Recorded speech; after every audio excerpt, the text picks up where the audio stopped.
നമ്മുടെ സാധാരണ കുടുംബങ്ങളിൽ സാമ്പത്തിക ബാധ്യത അധികമാകുമ്പോൾ നമ്മളിങ്ങനെ പരസ്പരം പറഞ്ഞുകൊണ്ടിരിക്കും.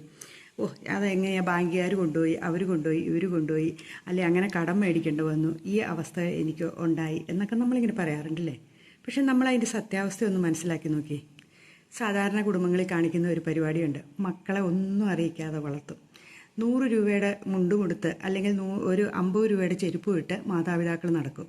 മക്കൾക്ക് 2000, 3000, 5000 രൂപയുടെ ഡ്രസ്സുകളും ചെരുപ്പുകളും ഒക്കെ നമ്മൾ വാങ്ങിക്കൊടുക്കുകയും ചെയ്യും. അപ്പോൾ എവിടെയാണ് സാമ്പത്തികത്തിൻ്റെ ഒരു ഇത് വരുന്നത്? അപ്പോൾ നമ്മളൊന്ന് ചിന്തിക്കുക. നമുക്ക് കൊക്കിലൊതുങ്ങാവുന്നത് മാത്രമേ നമ്മൾ കൊത്താവുള്ളൂ. അത് തന്നെയല്ല, നമ്മുടെ വീട്ടിലെ വരവ് ചെലവുകൾ നമ്മുടെ മക്കളോട് നമ്മൾ പറഞ്ഞിരിക്കണം.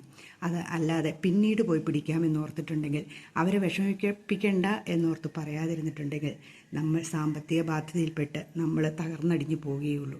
അപ്പോൾ ഈ 2026 നമ്മൾ ചെയ്യേണ്ടത് നമ്മുടെ വീട്ടിലെ വരവ് ചെലവുകൾ കൃത്യമായി എഴുതി വയ്ക്കുകയും അത് വീട്ടിലുള്ള എല്ലാ അംഗങ്ങളും കൂടെ കൂടിയിരുന്ന് ഒന്നിച്ചൊരു തീരുമാനമെടുക്കുകയും എല്ലാ കാര്യങ്ങളും തുറന്ന് സംസാരിക്കുകയും ചെയ്യുക.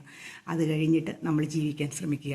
അപ്പോൾ തന്നെ ഒരു 2 വർഷം കൊണ്ട് നമുക്ക് അത്യാവശ്യം സാമ്പത്തികം ഉണ്ടാക്കാൻ സാധിക്കും. നമ്മുടെ മക്കളെയും നമ്മുടെ വീട്ടിലുള്ളവരെയും നമ്മൾ പറഞ്ഞ് മനസ്സിലാക്കുക. അനാവശ്യ ചെലവുകളൊക്കെ നമ്മൾ നിയന്ത്രിക്കാൻ ശ്രമിക്കുക. അപ്പോൾ തന്നെ നമ്മൾ സാമ്പത്തിക ഭദ്രതയിലെത്തും. ഉറപ്പായ കാര്യമാണ്. ഒരു ചെറിയ ഒരു മാറ്റമെങ്കിലും നമ്മുടെ ജീവിതത്തിൽ വരുത്താൻ ഈ വർഷം നമുക്ക്, അതായത് 2026 നമുക്ക് സാധിക്കും. ഒന്ന് ചിന്തിച്ചു നോക്കിക്കേ.